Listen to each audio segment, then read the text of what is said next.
안녕하세요, 선생님. 오늘은 네, 우리 송다정 학생이 하기로 예, 송다정 네네네. 시작할까요? 다 들어왔나요? 네, 다 들어왔습니다, 저희 쪽. 네. 송다정 학생이 오, 시작할까요? 근데 제가 지금 비디오가 안 켜지는데 혹시 켜야 되면은 잠깐 이거 껐다가 다시 들어가도 될까요? 그러면 아, 네, 네. 잠시만요. 음.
네, 계속 비디오가 안 돼서 잠시만요.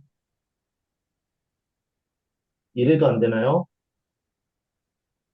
어 그냥 이 버튼이 눌러도 지금 아무것도 안 바뀌어요. 소리가 잘 안 들리는데 소리도 안 들려요. 소리가 잘 안 들리나요? 예, 소리가 아까는 잘 들렸는데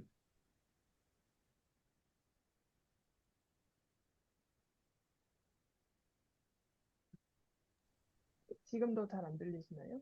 잘 들려요. 지금은 잠깐만요. 제가 공동 호스트로 한번 바꿔볼게요. 그러면 될 수도 있으니까.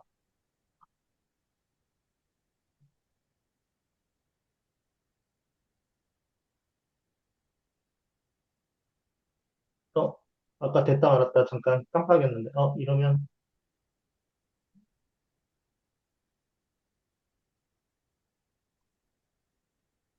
우리 껐다 켜지지. 잘 일단 할까요? 네, 일단 하세요. 세팅하는 것보다 이거 빨리 하는 게 더 나을 것 같아서. 네, 다시 시작하겠습니다. 음. 볼륨을 크게. 네, 저는 거주대학교의 신다정이고요. 오늘은 페르투시스에서 어, 분리되는 것들에 대해서 발표하도록 하겠습니다.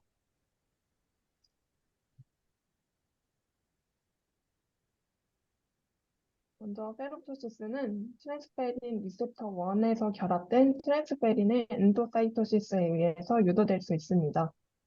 트랜스페린은 세포 내로 들어와서 삼가철을 방출하고 이는 이가철로 환원이 되면서 이때 그 이가철이 페톤 반응을 통해서 하이드록시 레디컬 같은 ROS를 생성하는데 이 ROS가 멤브레인 리피드랑 반응해서 리피드 퍼럭시데이션을 일으킵니다.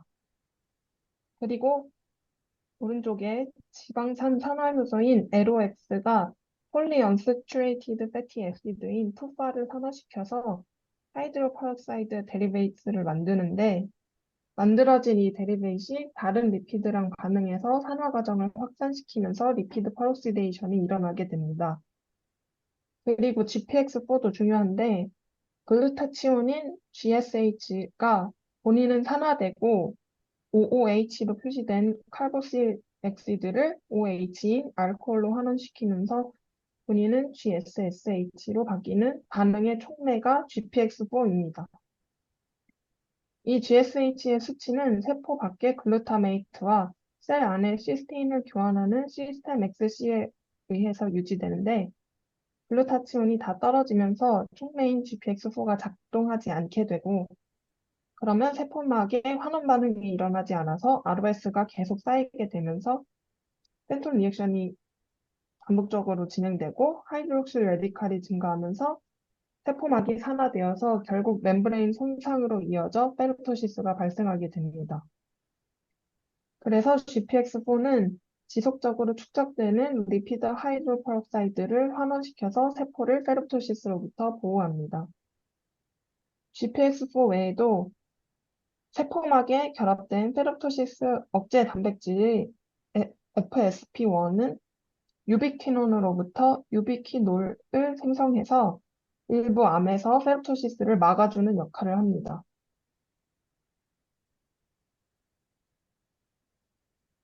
먼저 페르토시스 동안 어떤 종류의 단백질이 방출되는지 전부 알아보기 위해서 OHT라고 하는 타목시펜에 의해서 GPX4가 낙아웃되는 PFA1 마우스 엠브리오닉 파이브로블라스트 시스템을 이용했습니다. 그래서 그래프 A를 보시면 타목시펜을 처리해서 GPX4를 낙아웃시키면 그 옆에 네크롭토시스 이니비터나 캐스페이즈 이니비터를 쳤을 때는 효과가 없는데 페르토시스 이니비터인 페로스타틴을 치면 효과가 있는 것을 확인할 수 있는데요. 그렇기 때문에 GPX4가 없는 셀은 리피드 ROS가 축적되고 결국 페로토시스를 유발하는 게 확실하다는 시스템인 것을 보여주고 있습니다. 그래프 B는 다이를 이용해서 리피드 ROS가 얼마나 축적되었는지를 보여주는 건데 타목스펜을 단독 처리하면 확실히 증가하고 거기에 페로스타틴을 같이 치면 억도 억제가 된다는 것을 확인할 수 있고요. 그림 C에서는 지금 레드는 감소된 정도고 그린은 그 리피드 ROS가 늘어난 정도, 블루는 죽은 셀의 핵을 나타내는 건데 확실히 맨 윗줄에 대조군인 것보다 두 번째 줄에 타목스펜을 처리한 것에서 페롭토시스가 발생했기 때문에 죽은 셀이 많아져서 그린이랑 블루가 더 강해진 걸 알 수 있고 맨 아랫줄에 페로스타틴을 같이 치면은 억제가 된다는 것을 보여주고 있습니다. 그래서 페롭토시스가 리피드 퍼럭시데이션에 엄청나게 의존적으로 진행이 된다는 것을 설명하고 있습니다. 앞에서 말한 셀 시스템을 바탕으로 해서 무거운 동위원소랑 가벼운 동위원소로 라벨링을 하고 그 다음에 GPX4랑 페로스타틴 유무에 따른 스파네이턴트를 10kDalton 이상 단백질만 농축해서 매스 스펙트로메트리를 진행한 결과인데요. 그림 B를 보시면은 페롭토틱 셀이랑 컨트롤 셀이랑 어떤 단백질이 많은지 서로 확실히 다르다는 것을 알 수 있고 페로토틱 셀에서 많았던 것들이 지금 C를 보면 단백질을 스트링이라는 네트워크 분석을 해서 면역 반응과 관련된 패스웨이들을 보여주고 있습니다. 앞에서 설명한 거는 전체적으로 방출된 단백질을 검출하려고 한 거였고, 이제 페롭토시스 중에 트랜슬레이트가 된 단백질이 선택적으로 방출되는지를 확인하려고 메티오닌 대신 쓰이는 아자이드 호모알라닌을 이용해서 매스 스펙트로메트리를 진행한 결과입니다. 지금 그래프 F랑 G를 보시면 아자이드 호모알라닌을 써도 페롭토시스에 영향이 없어서 그냥 이 실험을 진행해도 된다는 것에 대한 그래프고 벤 다이어그램을 보시면 하늘색이 페롭토시스 때 나온 결과인데 그 아래에 표시된 것들은 페롭토틱 스프네이턴트에서 유의미하게 증가됐던 단백질입니다.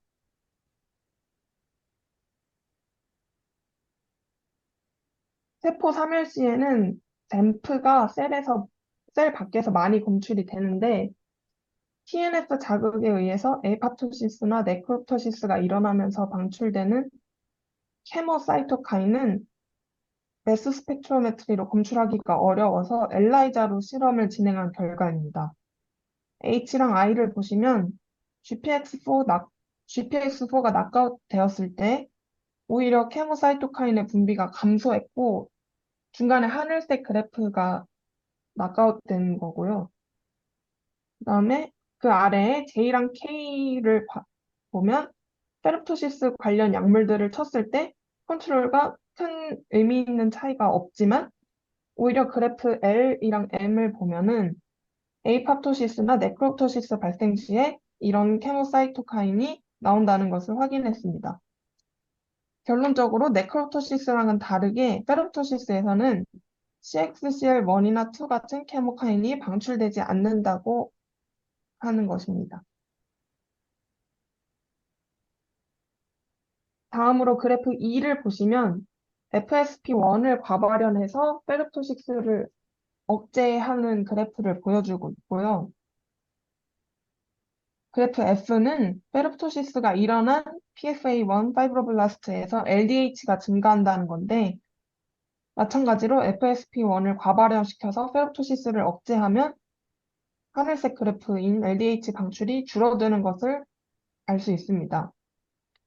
그래서 연구자들이 GPX4를 없애고 페르토시스를 유발하면 사이토졸릭 댐프를 방출하겠다라고 가설을 세워서 그걸 검증하려고 선천 면역 반응의 중요한 업스트림 메디에이터인 마크로파지 마이그레이션 이니비터리 팩터를 확인했는데 그래프 G를 보시면 역시 페르토시스가 일어난 슈퍼네이턴트에서는 MIF가 엄청 높아지고 FSP1 과발현으로 페르토시스를 억제하면 같이 억제되는 것을 확인할 수 있습니다.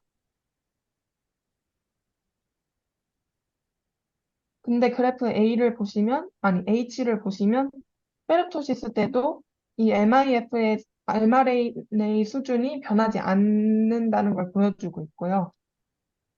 그래프 I에서는 GPX4가 없는 다른 세포주에서 페르토시스 억제제인 페로스타틴을 제거하면 당연히 페르토시스가 잘 일어나기 때문에 MIF가 쉽게 방출되었고 J에서도 보시면 RSL3를 쳐서 페르토시스를 유발시키면 MIF가 증가한다는 것을 볼 수 있습니다. 근데 이 MIF의 특징이 셀 내에서 미리 만들어져서 존재한다는 건데 아래 K의 웨스턴 블ላት 결과를 보시면 가운데에 GPX4가 없을 때 MIF도 감소하면서 동시에 그래프 L을 보시면 슈퍼네이턴트에서는 MIF가 증가하는 것을 볼 수 있습니다. 오른쪽 끝에 N을 보시면 MIF가 에이팝토시스 때는 약간 증가하고 네크롭토시스 때는 많이 증가하는 것을 확인할 수 있습니다. 그래서 정리하자면 페르토시스에 의해서 유도된 단백질 시크로텀에도 선천 면역에 관한 댐프가 포함되어 있으나 네크롭토시스처럼 확실하게 케모카인이 방출되지는 않는다는 것입니다. 다음으로는 옥시리핀에 관한 내용인데요. 콕스2는 옥시리핀의 일종인 프로스타글란딘의 생합성에서 레이트 리미팅 스텝을 촉매하는 효소인데 이때 이 과정에서 아라키도닉 엑시드가 서브스트레이트로 사용됩니다. 이때 이 아라키도닉 엑시드는 알록스나 POR의 서브스트레이트로서 쓰여질 수 있고 둘 다 페르토시스를 촉진한다고 알려졌습니다. 그래서 이 페르토시스 때에 이런 효소에 해당하는 mRNA가 얼마나 인덕션 되는지를 확인한 결과인데요. 지금 그래프 A가 두 개인데 두 개를 다 보시면 왼쪽은 RSL3를 친 거고 오른쪽은 M2210을 쳐서 한 건데 둘 다 GPX4 이니비터고요. PMFF 셀에서 두 약물을 쳐서 페르토시스를 유발하면 PTGS2의 mRNA가 많이 증가했고 둘 다 페로스타틴을 쳐서 억제하면 다시 감소하는 것을 볼 수 있습니다.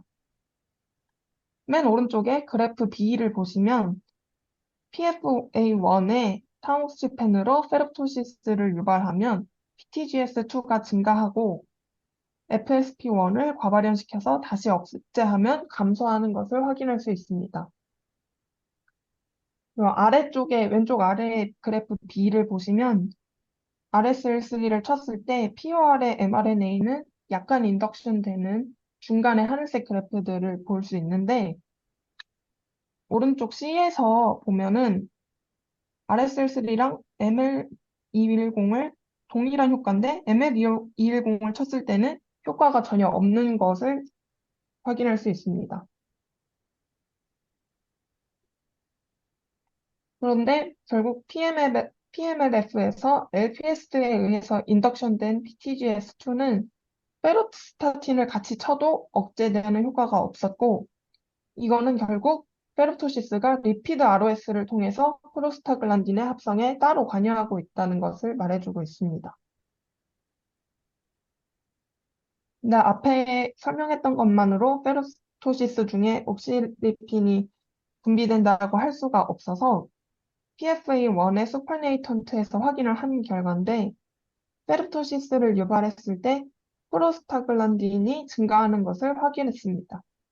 역시 페로스타틴을 치면 감소되고 페로스타틴 단독 처리 시에도 평소보다 낮아지는 걸 확인할 수 있는데 요거는 셀이 그냥 평소에도 일어나는 것보다 더 억제가 돼서 이렇게 나온 결과라고 합니다. 그리고 그래프를 전체적으로 보시면 여러 옥시리핀들도 페롭토틱 시크로텀에서 라이브셀 시크로텀보다 많았는데 이거는 셀데스에 의해서 살아있는 세포가 대사하면서 소비되는 양이 줄었기 때문입니다. 특히 페롭토시스 때 알록스15에 의한 아라키도닉 엑시드의 메타볼라이트인 15HET와 13HOD가 상대적으로 증가했습니다.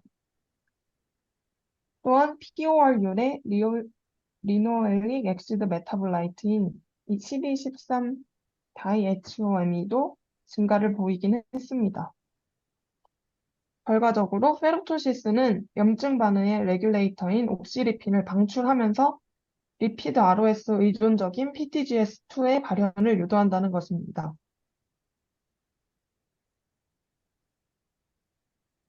다음은 대사에 관련된 내용인데요. 페롭토시스 동안 ATP가 방출되는지 시간 경과를 본 건데 왼쪽의 그래프 A와 그 아래 B를 보시면 RSL3와 이라스틴을 친 셀에서는 리피드 ROS와 셀데스를 측정하는 것보다 더 빠른 타이밍에 ATP가 방출되었습니다. 그래서 중간 그래프의 8시간보다 5시간으로 더 빠른 타이밍에 ATP가 방출되는 것을 확인한 결과고요. 오른쪽에 C랑 D도 FSP1을 과발현해서 페롭토시스를 유발하면 그 효과가 많이 감소한다는 것을 보여주고 있습니다.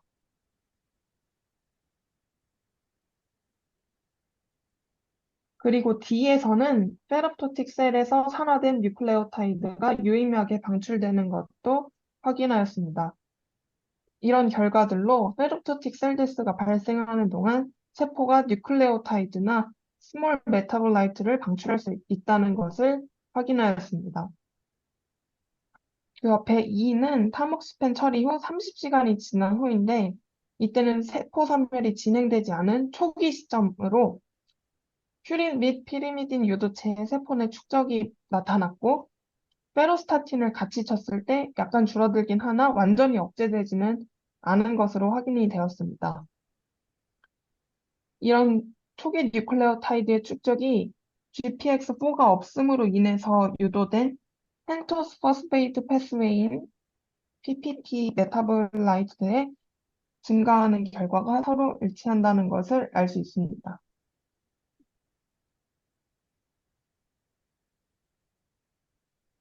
이어서 보면 피리미딘 합성에 사용되는 대사체들은 GPX4가 없는 셀 펠렛에서 증가했고 반대로 퓨린 분해 선물들은 감소하였습니다. 이러한 내용들은 GPX4가 없는 거에 따른 PPP의 활성화랑 뉴클레오타이드의 합성이 증가되는 것이 리피드 ROS랑 셀데스보다 더 빠른 타이밍에 일어난다는 것을 설명하고 있습니다.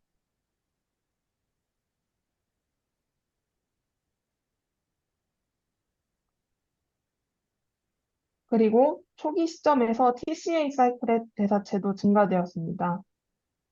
아래에는 48시간으로 세포 사멸 중기 시점인데 이때 페롭토틱 셀의 스퍼니에이턴트는 리피드 ROS에 의존적인 메타볼라이트 프로파일을 갖게 되고 페로스타틴을 치면 역전되는 것을 알 수 있습니다. H에서는 페롭토시스 동안 TCA 사이클, 메타이오닌 사이클, 퓨린과 피리미딘 유도체가 유의미하게 포함되어 있음을 확인할 수 있습니다. 그림 I도 보시면 페로토시스와 연관된 패스웨이들의 대사체가 많이 포함이 되었다고 표현하고 있습니다. 지금까지 페롭토시스 셀이 면역 조절을 하는 단백질을 방출한다는 사실을 확인한 거고, 이제부터 마우스 본 메로 드라이드 마크로파지에 페롭토틱 슈퍼네이턴트를 처리해서 면역 반응을 유도한다는 것을 확인하는 내용인데요. 지금 아래쪽에 A와 B를 보시면 페롭토틱 슈퍼네이턴트를 친다고 해서 마크로파지의 분화나 매추레이션에는 효과가 없는 걸로 나타나고 있습니다. 근데 이 그림을 보시면 페롭토틱 숲을 쳤을 때 IL-1 베타가 높아졌기 때문에 마크로파지가 프라이밍이 되었다고 할 수 있습니다. 그래서 그래프 2를 보시면 면역 활성과 관련된 진 온톨로지도 많이 나타나고 있고, 근데 이 논문에서 IL-1 베타의 mRNA만 증가하고 마크로파지로부터 IL-1 베타 프로테인이 방출되지는 않는다고 했습니다. 그래서 마우스 마크로파지뿐만 아니라 인간 유래 THP1 셀에서 같은 실험을 해도 대부분의 그런 케모카인과 사이토카인의 분비가 거의 일어나지 않는다고 합니다. 그 다음에 F를 보시면 페롭토틱 슈퍼네이턴트에 노출된 다음에 발현이 증가한 전사체들 중에서 MIF 수용체인 CD74와 PTGER3의 발현이 많이 증가한 것을 볼 수 있는데, 이거는 페롭토틱 스퍼네이턴트에 포함된 리간드들에 대한 생물학적인 피드 포워드 반응이 일어났기 때문입니다. 그리고 대조군으로 네크로시스가 일어난 셀의 숲을 쳐서 같은 실험을 진행했는데, 지금 그래프 I를 보시면 네크로시스 셀의 슈퍼네이턴트에서는 전혀 인덕션이 되지 않는 것을 볼 수 있습니다.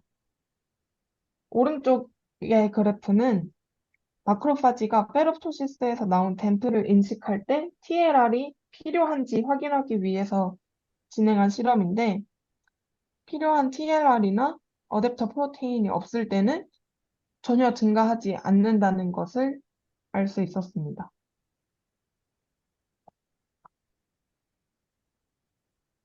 그리고 여러 가지 마우스 마크로파지 라인에서 페롭토틱 숲을 처리하면 신호 증폭의 코어 리셉터인 CD14의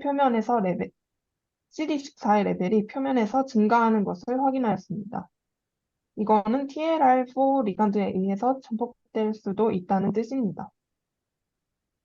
정리를 해보자면 페롭토틱 슈퍼네이턴트는 TLR을 매개로 해서 댐프를 인식해서 트랜스크립셔널 리프로그래밍을 할 수 있는데, 이걸로 완전히 마크로파지의 인플라메이션 액티베이션까지는 할 수 없다는 내용입니다. 페롭토틱 시크레톰이 이 CD14의 발현 증가랑 TLR 4개 전사 반응을 유도한다고 봤으니까, 이제 그 페롭토틱 시크레톰에 노출되고 나서 LPS 추가로 TLR4 자극에 대한 사이토카인 분비가 되는지 확인한 결과입니다. A를 보시면은 페롭토시스를 유발하기 전에 그 윗줄에 페로스타틴을 넣어서 페롭토시스를 억제를 해두고 그 다음에 24시간이 지난 후에 아래처럼 페로스타틴을 제거하고 24시간 후에 페롭토시스를 유발해서 페롭토틱 슈퍼네이턴트를 얻었다는 것입니다. 그래서 그 슈퍼네이턴트를 이모털라이즈드 마크로파지에 쳐서 나온 결과가 B랑 C인데요. 그렇게 이모탈라이즈드 마크로파지에 페로토틱 숲을 쳐서 프라이밍을 시킨 후에 인터페론 감마랑 LPS로 자극을 줬더니 확실히 페롭토틱 숲으로 프라이밍을 시킨 것이 TNF 알파와 IL6의 분비가 증가되었다는 것을 볼 수 있습니다. 그리고 프라이머리 마크로파지에서도 실험을 했는데 그래프 D를 보시면 마크로파지 내부에서 TNF 비율에는 거의 영향이 없는데 E랑 F를 보시면 TNF와 IL6 분비가 엄청 증가한 것을 볼 수 있습니다. 그래서 앞에 이모털라이즈드 마크로파지랑 프라이머리 마크로파지랑 다 같은 효과를 본다는 걸 보여주고 있고요. 그 아래 G에서는 닷 블랍 프로파일러 어레이를 통해서 지금 어, 오른쪽 아래에서 업레귤레이션이라고 되어 있는 빨간색 면역 관련 인자들이 분비가 증가한 것을 확인할 수 있습니다. 그래서 그림을 보시면 위쪽이 컨트롤이고 아래쪽이 페롭토시스를 유발한 쪽인데 컨트롤에서의 빨간 박스들보다 그 아래쪽의 빨간 박스들에서 더 진하게 나타나는 것을 볼 수 있습니다. 그리고 계속 같은 실험을 하는데 이번에는 페롭토시스를 유발하는 셀에 FSP1을 과발현시켰을 경우에는 마크로파지에 대한 프라이밍 활성이 억제되었는데 이거는 FSP1이 페롭토시스를 억제하니까 당연히 그렇게 나오는 결과이고요. 그 다음에 I에서는 페롭토틱 숲 안의 물질이 프라이밍을 시키는 게 자유용해성 단백질인지 아니면 레지듀얼 시크로톰인지 확인하기 위해서 숲을 보일링해서 완성시킨 다음에 실험을 진행한 것입니다. 어차피 그런 시크레토솜은 끓여도 안정하기 때문에 그래서 결과를 보면 지금 연한 보라색 그래프가 끓인 페롭토시스 숲인데 똑같이 프라이밍을 시킨 것을 확인할 수 있고 결국 그런 용해성 단백질이 아니라 잔여 시크로토솜이 이 프라이밍 활성을 시키고 있다는 것을 보여주고 있습니다. 그리고 제일 오른쪽에 J에서는 네크롭토틱 숲으로 프라이밍을 시킨 이모탈라이즈 마크로파지인데 자극을 시켜도 더 증가하지 않는다는 것을 보여주고 있습니다. 그래서 페롭토시스에서만 유효하다는 결과를 말하고 있는 거고요. 그 다음에는 EV의 효과를 보기 위해서 EV를 제거한 숲이랑 EV가 들어있는 숲을 각각 이모탈라이즈드 마크로파지에 넣어서 프라이밍 실험을 진행한 건데 EV가 없는 페롭토틱 숲은 지금 연한 하늘색으로 표시되어 있는데 프라이밍 활성이 EV가 있는 진한 파란색보다 감소했다는 걸 확인할 수 있고 이것은 EV가 페롭토시스 관련 마크로파지 프라이밍에 역할을 한다고 설명할 수 있습니다. 어,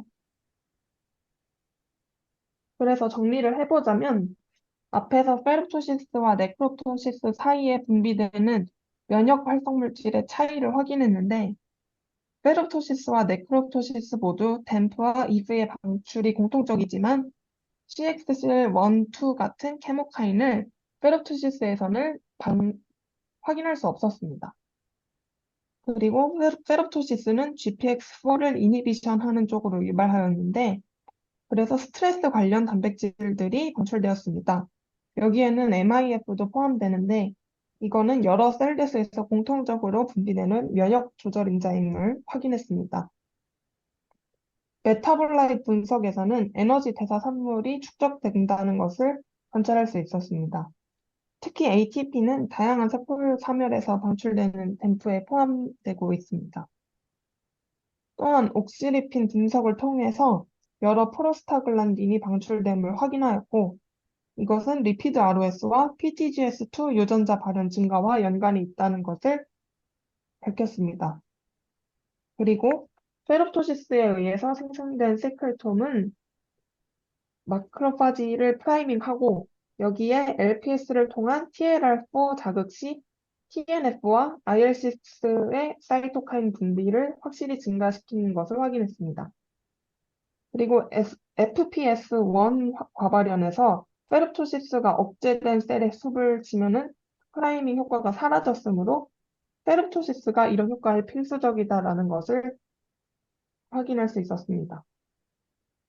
그래서 이 프라이밍 효과는 단백질이 아니라 EV에 의한 효과이고 결국 EV가 페르토시스 관련 면역 활성에 중요하다고 할 수 있습니다. 여기까지입니다.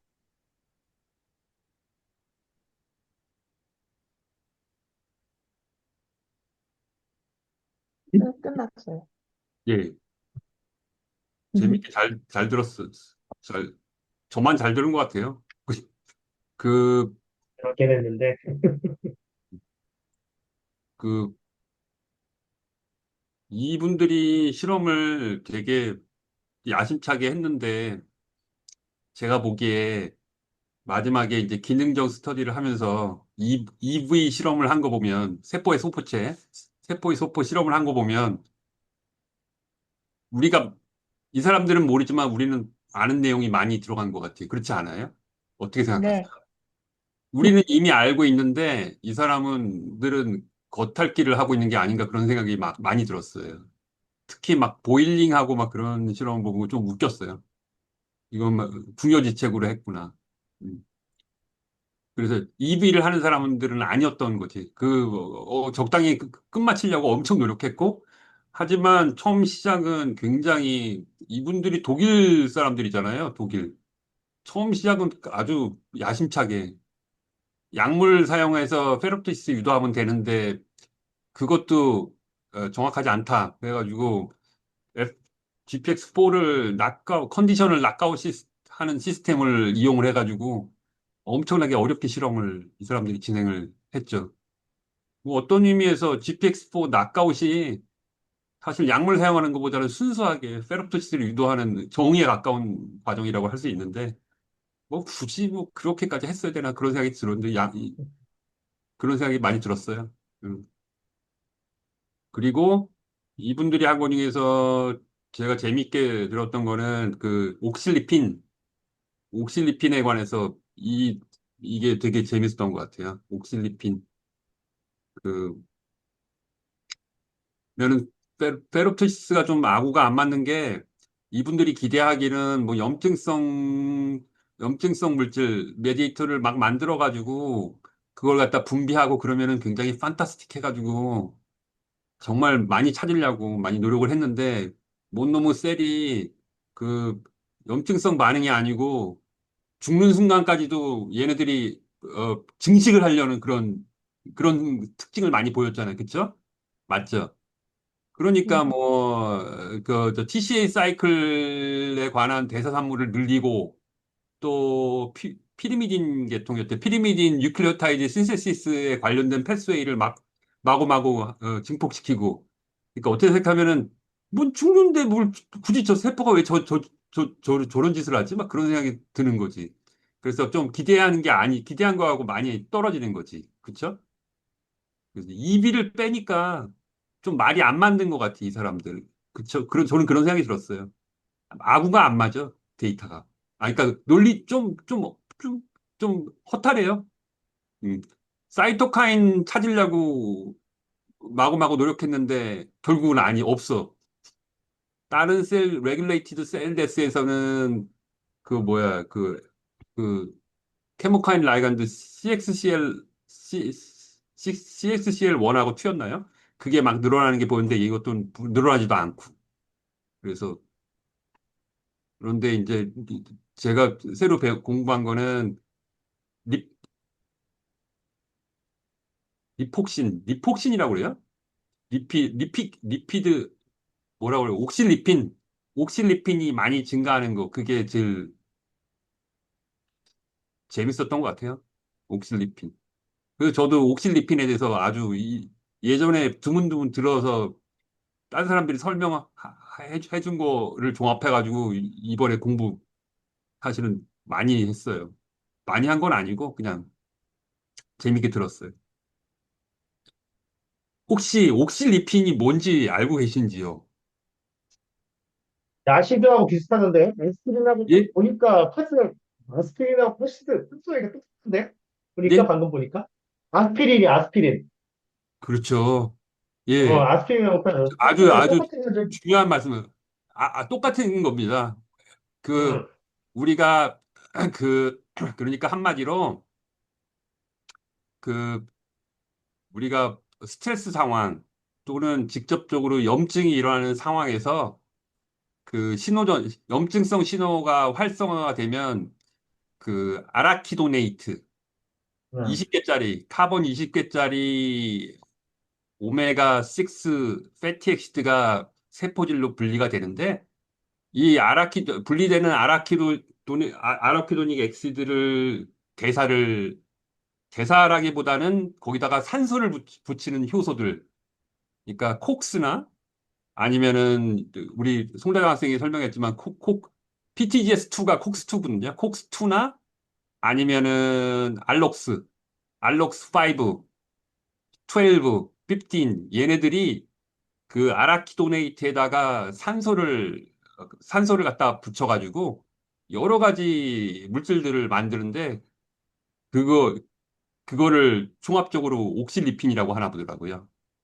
근데 만들 때 두 가지 엔자임 효소가 중요한데 첫 번째는 PTGS2 또는 우리가 다른 말로 더 친숙한 용어로 콕스2라는 거를 염증 세포에서 많이 여기도 콕스2가 증가했네요. 그 스트레스 상황에서 콕스2가 증가를 하는데 이 콕스2를 논스페시픽하게 블락하는 약물이 우리가 소위 얘기하는 아스피린 그리고 이부프로펜 그다음에 뭐 그다음에 뭐더라? 아미도, 예? 저기 뭐죠? 아미노부텐인가요? 이부부텐 그거 말고, 뭐였지? 아세토아미노펜이요? 아세토아미노펜이요. 아스토아미노펜은 아니고요. 우리 응, 대표적인 약물이 아스피린, 그 다음에 응. 이부프로펜, 그 다음에 디클로페낙. 그래가지고 디클로페낙은 언제 먹냐면은 관절염, 근육통 이럴 때 우리가 먹기도 하고 갖다 붙이기도 하고. 아스피린은 예, 응. 그런 가지가 논스페시픽하게 주는 항염증성 약물을 우리가 유식하게 엔세이드라고 하죠. 논스테로이달 안티 인플라마토리 드럭. 맛이. 아세토아미노펜은 여기에 작용하는 게 아니고 저기 사실은 뇌에 작용하는 약물이에요. 뇌. 음, 우리 몸이 막 아프면 뇌 신경내에서 마취성 물질들이 나오거든요.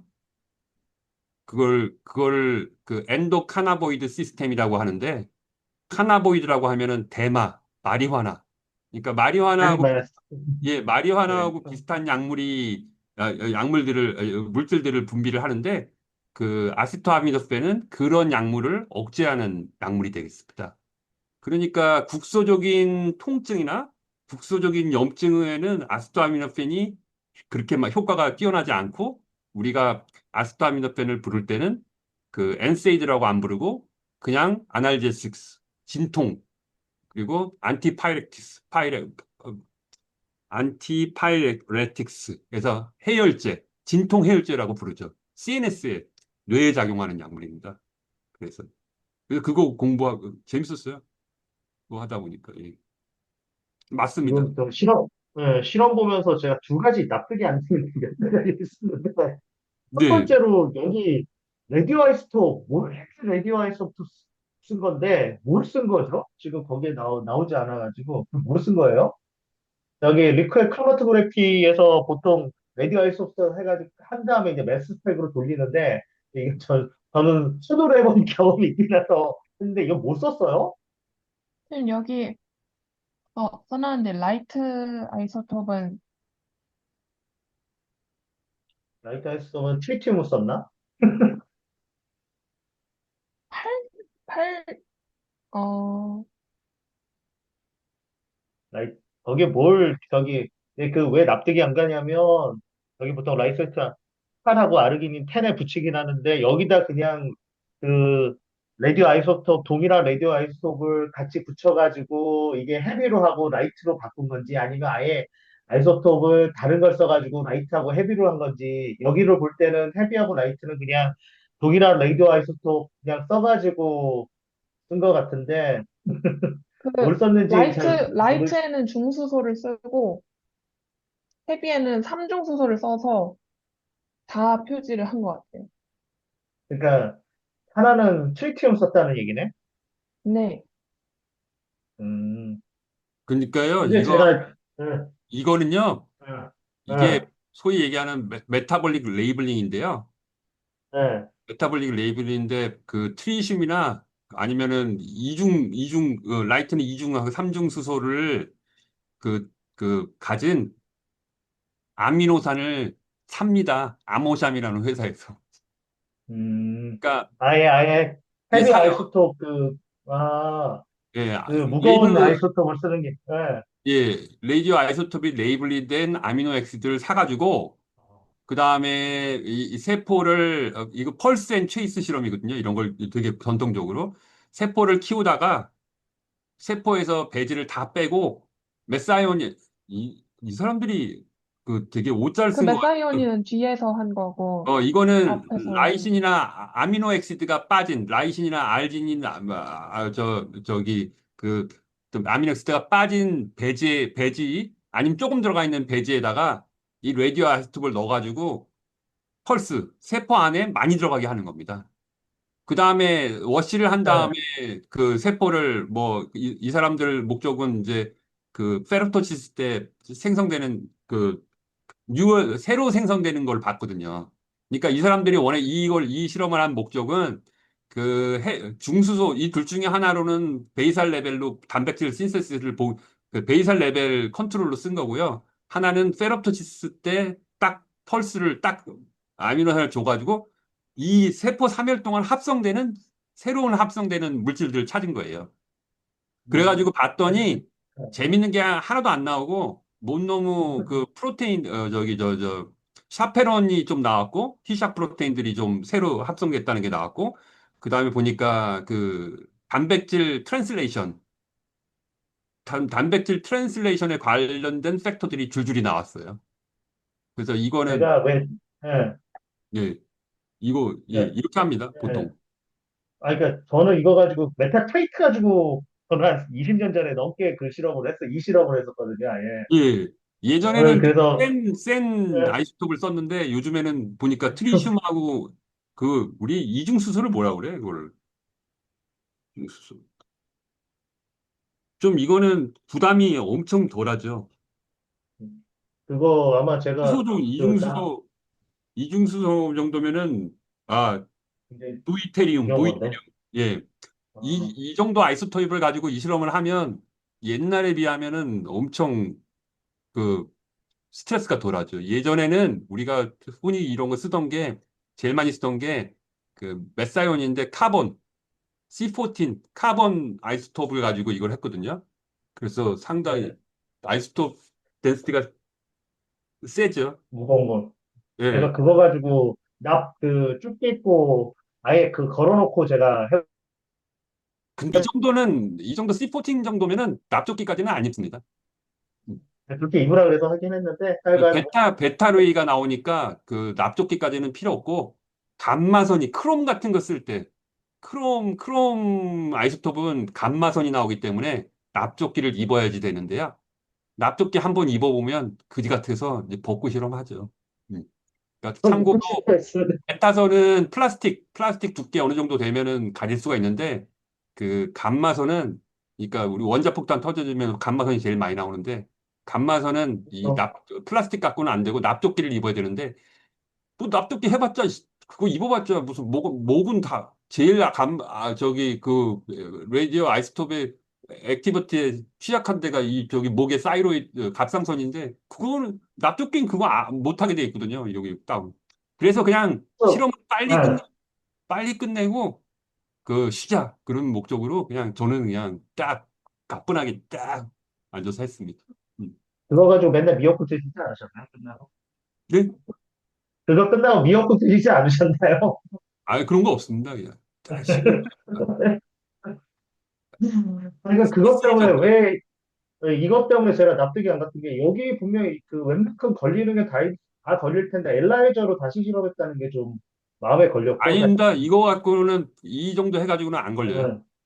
응, 응, 이 사이토카인 같은 건 크기도 작고, 그 다음에 양이 그렇게 전체 단백질 양에 나오는 거에 비하면 그렇게 많지가 않아가지고 안 걸릴 확률이 높아요. 논문에서도 음, 양이 적어서 못했다고 써 예. 있었어요. 그래서 이런 프로테인 믹스 실험하면서 제일 재미가 없는 게, 이게 너무 일반적인 단백질, 무슨 이렇게 유명한 단백질들이 하나도 안 나와가지고, 왜 우리 같이 이렇게 프로테인 믹스 바이오 인포메틱스에 친숙하지 않은 오래된 사람들은 하나하나 나오는 그 프로테믹스 스터디로 몇 천 개의 진들이 나오는데 그걸 하나하나 다 보거든요. 하나하나. 혹시 내가 건질 게 있나. 그러면 앉아서 대가리가 빡빡해지는데요. 한 달 동안 그거만 보면. 근데 제 경험상으로 그렇고 어떤 화끈한 게 안 나오고 일반적인 게 너무 이름 없는 일반적인 게 너무 그게 양적으로도 많다는 거죠.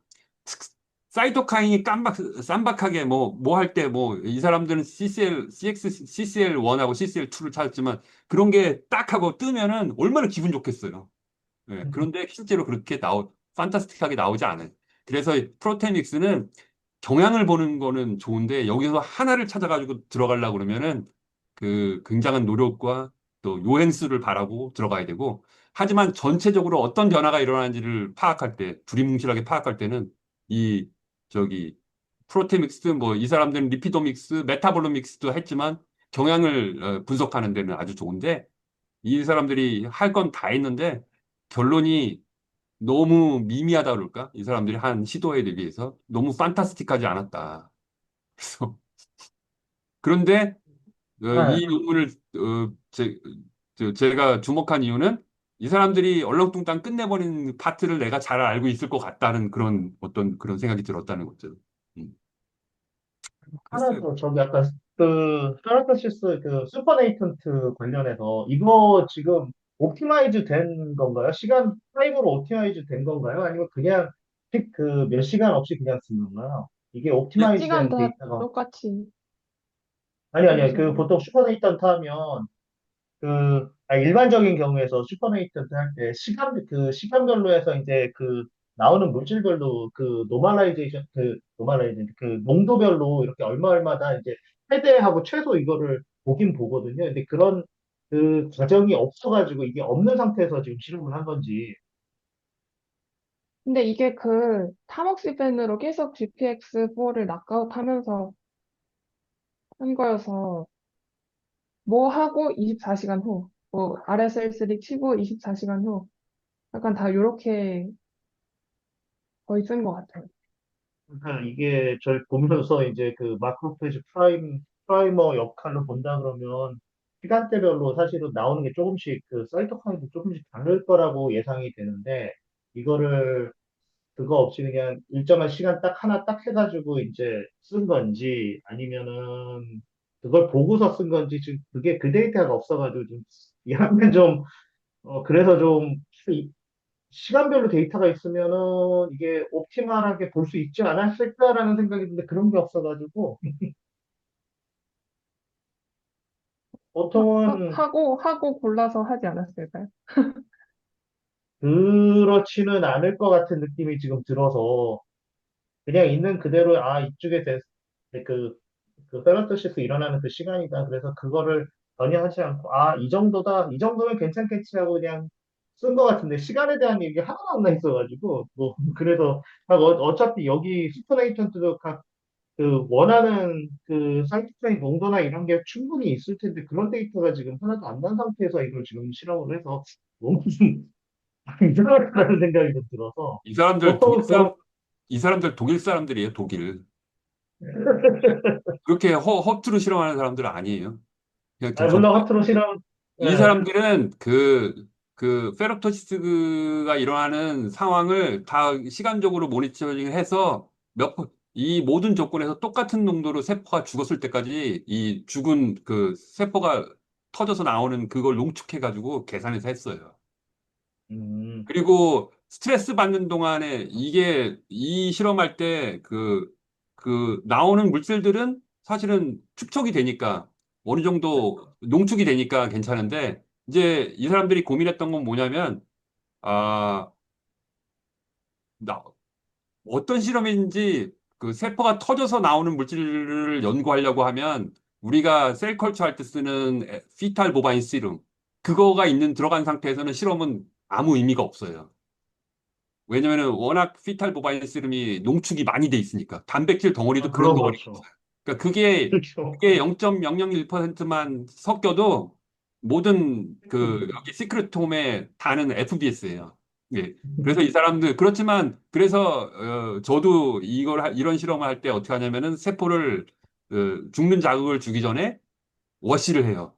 워시를 깨끗하게 한 다음에 거기다가 이제 저기 혈청이 없는 FBS가 없는 배지를 섞어서 셀데스를 유도하는데 이 사람들은 어떤 게 지금 겁났냐면 그 세포를 스트레스 받는 상황에서 FBS가 없으면 뭔가 합성하는 코스가 다를 거라고 그 자연적으로 일어나는 페롭토시스하고 다를 거라고 생각을 해가지고 이 사람들은 인덕션 하는 동안에는 그 혈청을 안 빼다가 인덕션이 어느 정도 됐다고 보여지는 이게 낙아웃이 되는 상황에서 그걸 빼서 직접적으로 죽는 걸 유도해서 그 기간 동안만 딱 잰 거거든요. 24시간 동안. 그리고 20시간 동안에도 또 충분히 죽는 거를 이제 모니터링을 한 거죠. 그래서 이 사람들이 GPX 낙아웃 이 사람들은 타목시펜 인듀서블 낙아웃 매프를 썼거든요. 그걸 쓴 이유가 그것 때문에 그래요. 처음부터 우리는 그렇게 안 하고 그냥 여기서 약물 갖고 쳤으면 그냥 세포를 워시를 쫙 하고 그냥 RSA3 치고 그렇게 하는데 그렇게 안 하고 했던 거는 스트레스 받는 동안에 뭔가 합성하는데 방해를 절대 시키지 않겠다는 그런 굳은 일념으로 한 거예요. 그래서 예 이분들 엄청나게 저 머리 많이 썼어요. 예, 완벽하게 그럼 하려고. 엄청나게 많이 한 것 같은 느낌이 예, 드는데. 근데 결과는 그렇게 좋은 편은 아닌 것 같아요. 예. 맨 마지막에는 어이가 없는 결과를 이제 딱 막 좀 내는 경우.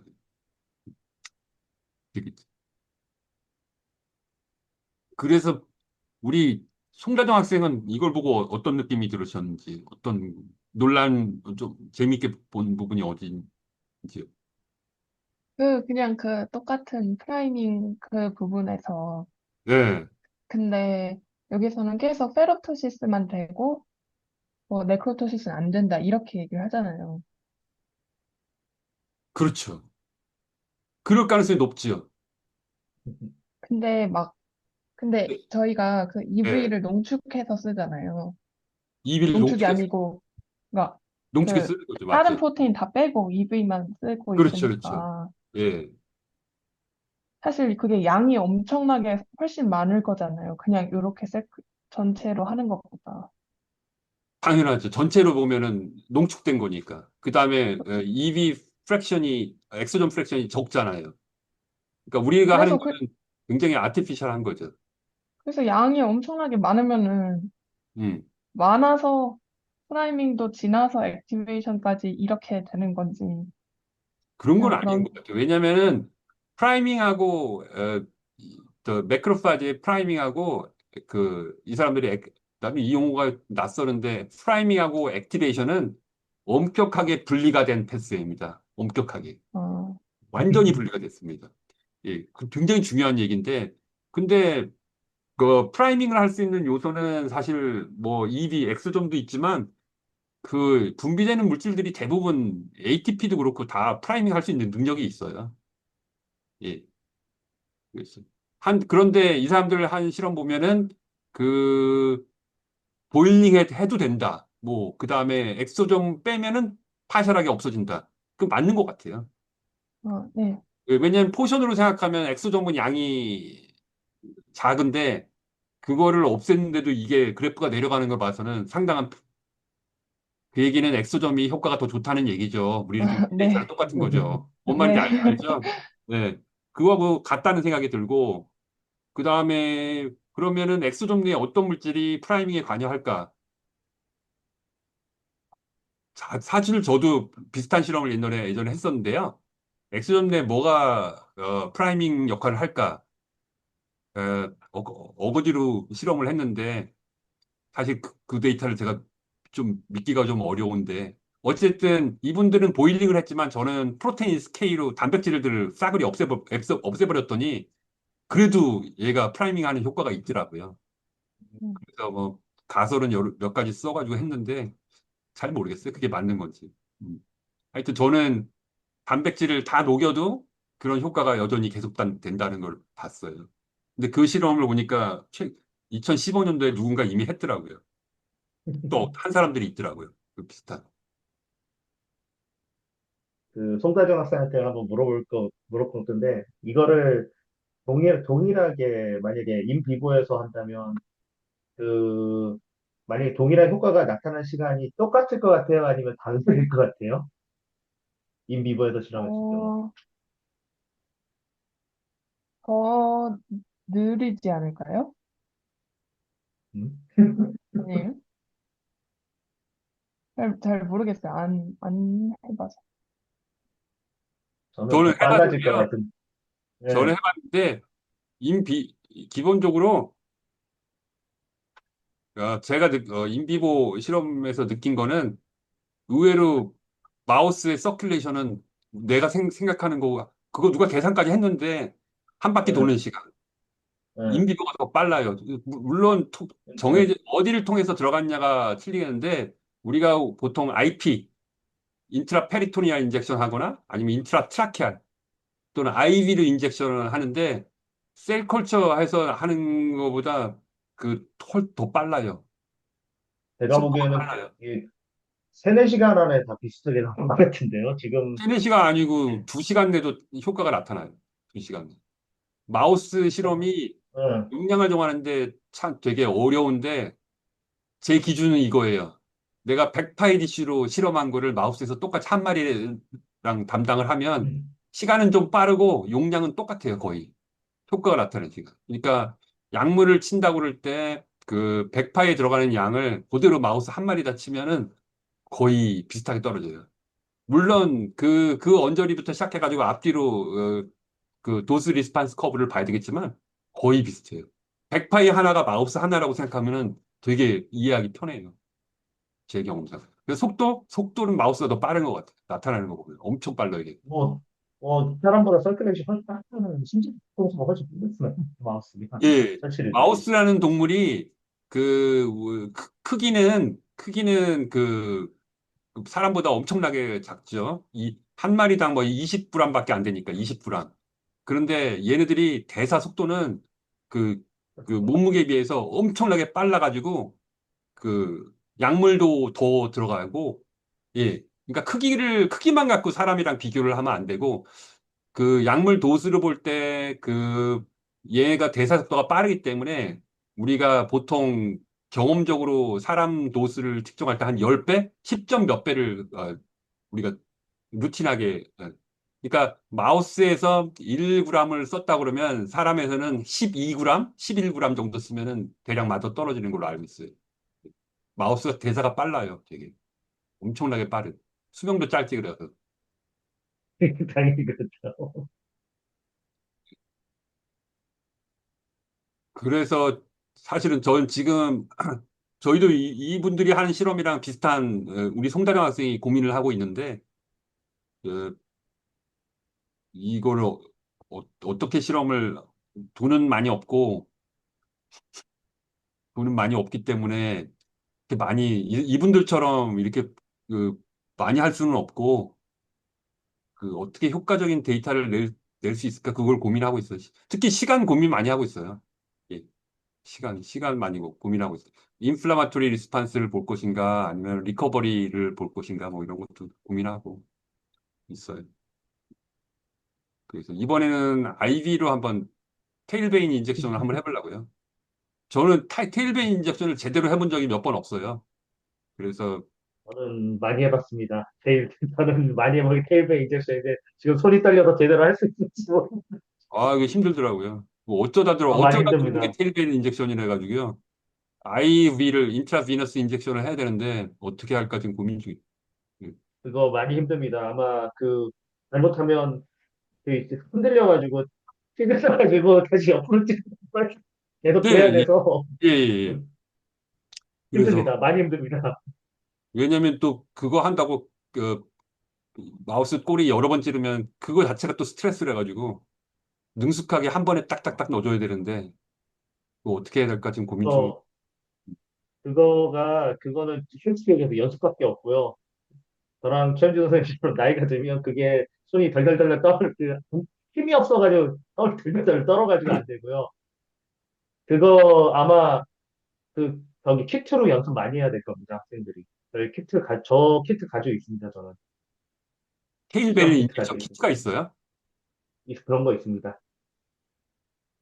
꼬리 모양을 어디서 팔아요? 네, 그런 거 있습니다. 성현 학생, 성현 학생, 네, 있나요? 우리 그 주사 실험하는 그 키트 있죠? 네, 아, 그게 얼마였죠? 큐브가 조금 작나요, 그거는? 큰가요, 네? 작나요, 그게? 뭐보다 큐브가 지금요? 실은, 네, 그게, 맞다. 본인들 주사 게이지 얼마나 되는지 잘 모르죠? 그죠? 네. 내가 보고서 한번 사이즈 어떤지 한번 봐야겠다. 그 실험할 수 있는 키트가 있습니다, 따로. 어, 테일베인이 나와 있어요? 테일베인을 네, 뭐, 그 안에 포함됐다고요? 그러니까, 그러니까 테일베인인지 아니면 일반 휴먼 그건지 그렇긴 한데 한번 저도 사이즈를 보고서 말씀을 드리겠습니다. 아마 좀 얇은 거면 아마 휴먼일 거고 아니면은 얇은 거면 애니멀이고 좀 굵으면 휴먼인데 하여간 키트가 있긴 있습니다. 저렇게 하는 주사 놓는 키트가. 보통 우리 그거 할 때 인슐린 시린지를 쓰거나 아니면은 그래서 인슐린 시린지보다 더 가는 구경이 튜버클린 시린지라고 네네네. 그걸 근데 씁니다. 보통은 인슐린 시린지로 연습을 많이 하거든요. 연습을 그걸로 한 다음에 해야 되는데 제가 그 아일렛 분리할 때 덕체에다 배 째가지고 플러그에 집어넣는 그걸 굉장히 많이 했거든요. 배째 가지고 덕트에다가 아일 덕트에다가 네, 바일덕트에다가 그 셀을 줘요. 네. 아, 그거는, 그래가지고 그거는요, 눈으로 보이잖아요. 아니 물론 보이긴 한데 그래도 그것도 보는, 사실은 저기 아니, 이거는 보이는 데다가 그거 찌르는 거는, 그거는 할 수 있어요. 저도 해봤고요, 그걸. 바일덕트는 아니면 그 옆에 동맥에다 쏘는 거는 했고요. 그걸 할 수 있는데, 동네 네. 테일베인 인젝션은 문제점이 뭐냐면, 안 보인다는 거예요. 아무것도 볼 수가 없다는 거예요.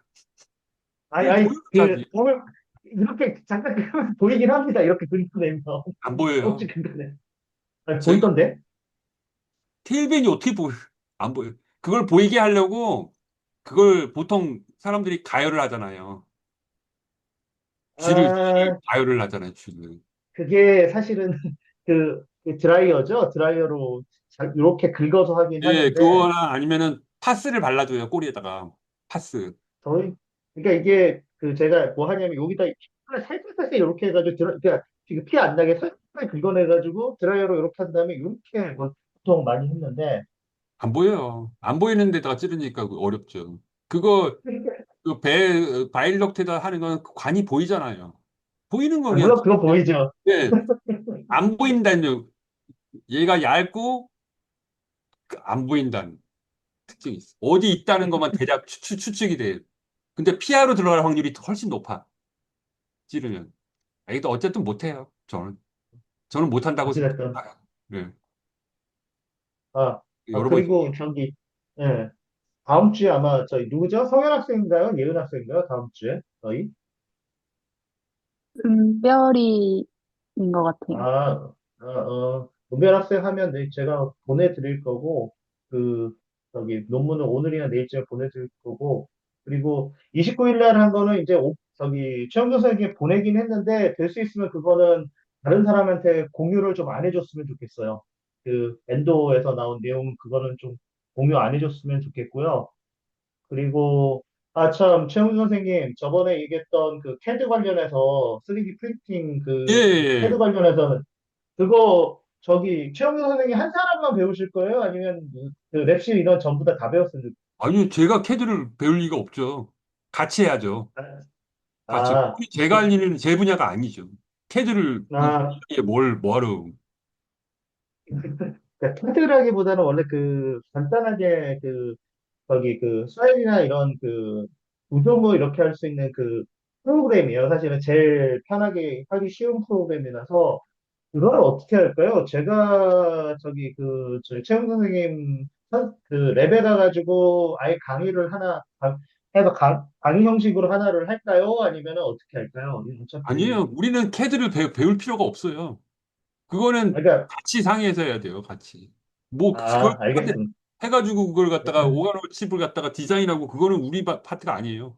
우리는 거기에 아, 들어가는 재질도 몰라요. 그걸 깎는 것도 모르고 어떻게 할지 몰라요. 그거는 그 우리 소관이 아니에요. 같이 해야 되는 거예요. 그러면은 저랑 같이 제가, 해야 된다는 예, 말씀인데. 제가 거기 들어갈 셀이 어떤 층은 몇 층으로 그 디자인을 하고, 그다음 어디에 어떤 셀이 네네네. 들어가고, 그렇게 우리가 만들자라고 어, 디자인을 할 수 있지만, 거기 네. 들어가는 뭐 마이크로 플루이딕스를 디자인하고 그 패스웨이를 지정하는 거는 그거는 제가 하는 일은 아닌 거예요. 네. 그걸 제가 제가 그래서 그걸 한번 제 음, 학생들한테, 제 최원 선생님 학생들한테 그냥 기초라도 한번 가르쳐 볼까 했었는데 그 정도까지는 안 해도 그건 우리 상관없나요? 분야가 아니에요. 그러면은 알겠습니다. 공대 교수님들이 할 일이 없어져요. 우리가 그것까지 하면. 그건 하면 안 돼요. 우리는 같이 알겠습니다. 그럼, 디자인해서 나온 칩을 이용해서 우리가 펑셔널 스타디를 하는 거예요. 알겠습니다. 그럼 그쪽 비서에 그러면 만약에 그러면 제가 음. 하든지 아니면 제 학생을 근데 시키든지 중요한 그렇게 거는 하겠습니다. 진짜 그, 올해 4월 달에 예. FDA에서 안 된다고 얘기를 하셨는데 올해 4월 달에 나온 어나운스먼트를 보면 그 지침이 내려왔어요. 몇 가지 분야는 이걸로 바꿀 수 있다 해보자고. 그래서 네네네. 이 그래서, 프리클리니컬 스터디를 대신할 수 있는 그 캔디데이트로 이 사람들이 뭔 얘기를 하냐면 오가노 칩 같은 거, 그다음 오가노이드 실험, 그다음에 또 하나 얘기하는 게 그 AI 베이스드 뭐 시뮬레이션 이 얘기를 하더라고요. AI 베이스드 시뮬레이션 이런 것들이 그거는, 프리클리니컬 그러면서 목록을 그 FDA에서 미국 FDA에서 다는데 이런 질환에 대해서는 이걸로 그 뭐야 프리클리니컬 스터디를 건너뛸 수 있다라는 그런 얘기를 공표를 하더라고요. 제가 했어요. 그 슬라이드 제가 공유해드렸으니까 제가 저는 그 아까 FDA 공유, 어나운스먼트를 봤어요. 거기도 어나운서 같이 있습니다. 슬라이드에. 예, 그 어, 저는 이미 봤어요. 거기서 그래가지고 목록까지 그렇습니다. 목록까지 이 사람들이 네. 얘기를 하고 있더라고요. 목록도 다 거기 나와 있는 거니까 보시면 될 것 예, 같습니다. 컴퓨터로 다운 금방 받을 수 있어요. 그거 다 들어있. 네, 음. 그래서 알겠습니다. 결국은 저는 거기 근데 그 오가노id 칩에 대해서 뭐 얘기를 안 하고 오가노이드 얘기를 하는데 오가노이드 칩은 얘기 안 했지만 결국 이걸로 바뀌지 않겠나 그런 생각을 저는 했어요. 그래서 이것만 음, 잘 해놓으면은 굉장히 도움이 많이 될 거라고 생각해요. 알겠습니다. 그럼 그 디자인이나 이런 거에 대한 방법은 뭐 나중에 한번 차후 한번 논의를 해보고 네. 만드는 거야 뭐 그 뭘로 만드는지도 어떤 기사례가 만드는지도 전 알고 있어요. 그래가지고 그걸로 저도 이름은 알고 그러니까 있어요. 근데 제가 그걸 어, 핸들링 할 수는 없죠. 아, DS인가 뭐 뭐, PD. 그게 그 몇 가지가 있는데, 하여간 뭐 대지도 몇 가지 있고, 그다음에 그 쓰는 게 3D 엔더라는 그걸로 하고 있거든요. 그래서 그걸로 하든지 아니면 요즘 그 사이즈가 투마는 너무 커가지고 그 노즐을 맞춰서 사이즈를 작게 한 거 있어요. 그래서 이제 그걸로 하면 아예 만들 수도 있는데, 저희 취향대로 만들 수 있는데, 이제 문제는 그 노즐이 굉장히 좋은 걸로 해야 돼요. 막 끼고 막 장난 아니에요. 그래가지고, 그거는 나중에 제가 그 관련해서는 다시 얘기 드릴게요. 제가 한번 해본 적이 있어가지고, 그것도. 그게 핫이십니다.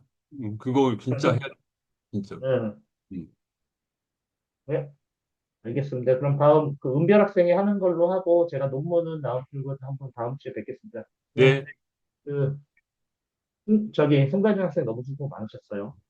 네, 송대장 감사합니다. 선생, 네, 나는 이해했어요. 우리 송다영 학생이 어디셔널 인포메이션 서플리멘터리까지 다 읽고 완벽하게 읽었다는 거 알고 중- 그래서 고마워요. 끝까지 다 읽어서. 아닙니다. 난 감사합니다. 그게 고마운 거예요. 그냥 대충대충 안 읽고 알겠습니다. 끝까지 다 읽었다. 그리고 본인이 근데 머리가 너무 좋은 것 같아. 좀 나 말고는 이해하기 힘들었을 것 같아. 음. 머리가 좋아. 우리 홍다영 학생은 머리가 좋아. 음, 알겠습니다. 수고하셨고요. 다음 주에 뵙겠습니다, 그러면. 네, 감사합니다. 네. 자.